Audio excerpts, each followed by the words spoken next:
Did you have enough to eat? What? Did you have enough to eat in those days? Oh yes, we Yeah. had our deep freeze and our ice boxes full, and that's what we lived on. Who did you see besides Russell Means? Anybody else? Oh, yes. There was there were Belfort. 5 AIM or 6 AIM that took us over, and that was Russell Means, Dennis Banks, Carter Camp, and Stan Holder, and Couple of Belfort. Chippewas, the Belfort. 2. That, and, We had 2 Chippewas there. oh yes, those Mention. are guards.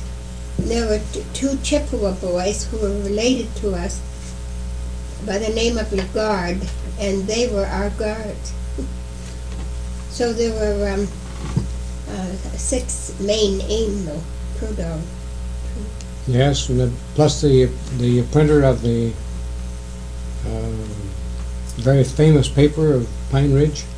What's the name of it? Oh, De Sousa. Black Elk's son-in-law.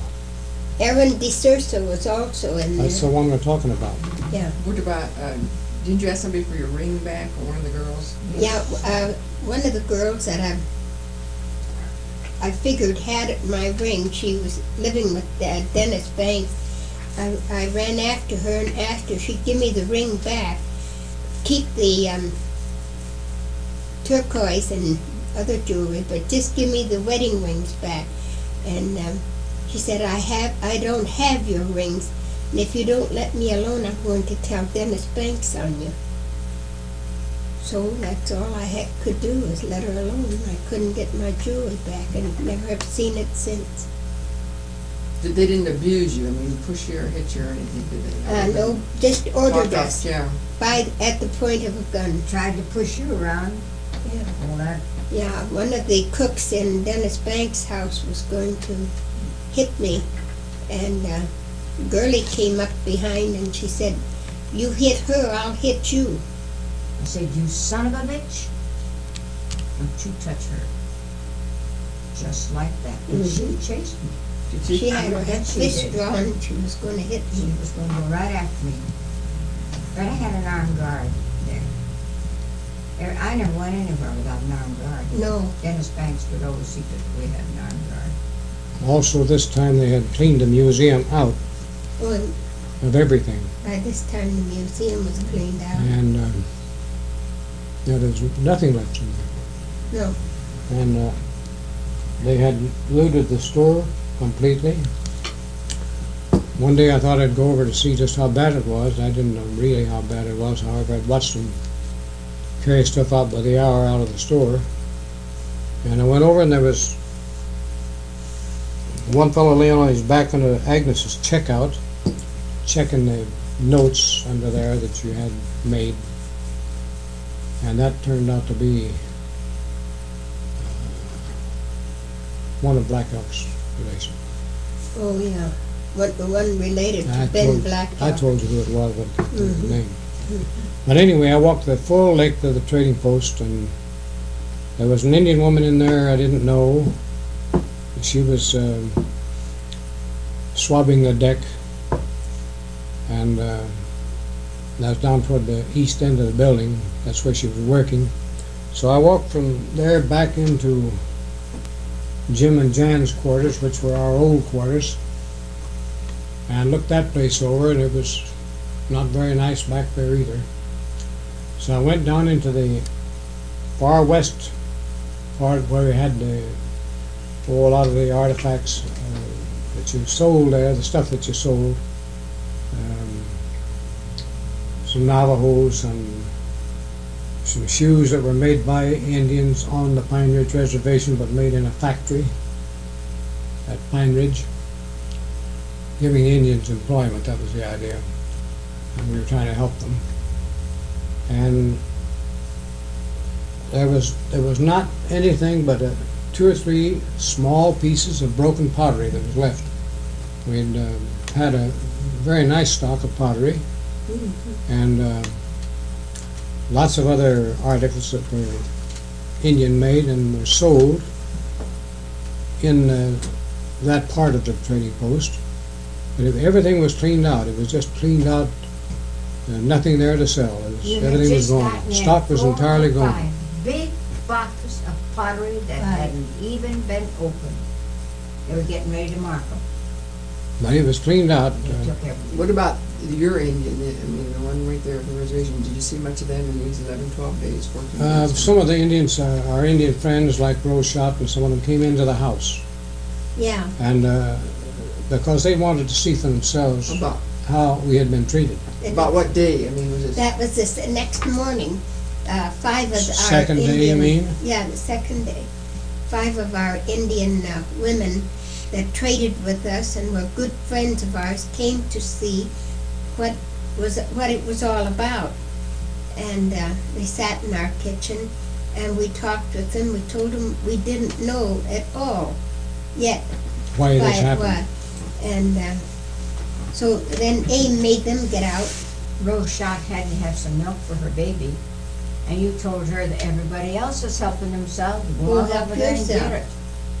You might as well. But several of them that were true to Jim and Jan, they'd bring things over to the house, like clothes and things.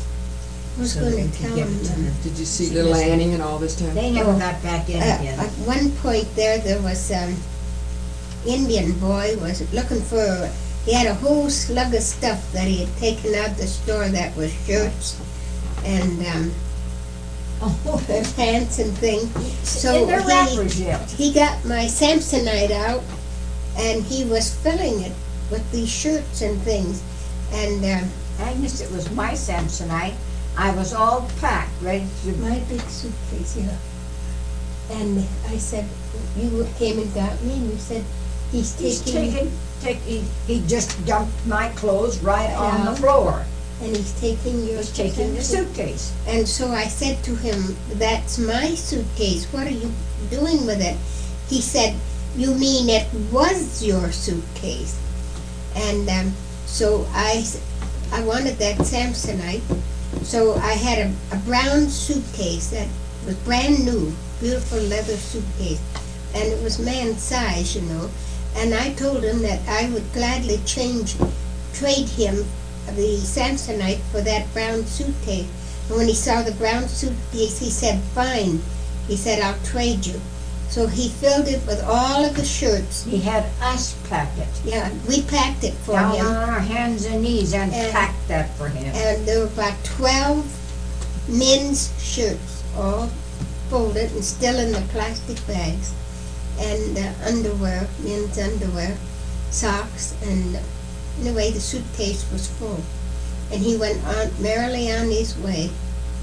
And another incident was a big peace pipe that we had, one of the many we had in the arts and crafts division. And one of the Indians had taken it out of the store and brought it over to our house and laid it up on the shelf over the kitchen sink. So we were eyeing that peace pipe. Must have been about a $50 or $60 peace pipe. And so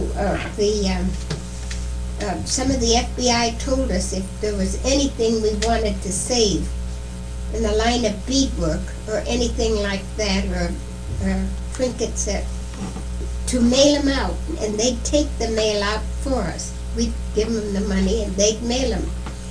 So I was fixing a box to go to Virginia to my daughter, and I spied this peace pipe. So I got it and I packed it in this box and sealed it up, and the FBI man went out with the box, and in about a half hour the Indian came in and he was looking all over for his peace pipe.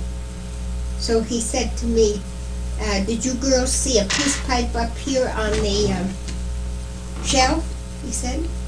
And trembling in our boots, I said, Mary, did you see the peace pipe that was laying up there on the shelf? And she said no. And so I guess the Indian knew that one of us got it. But it went on to Virginia, and we still have it.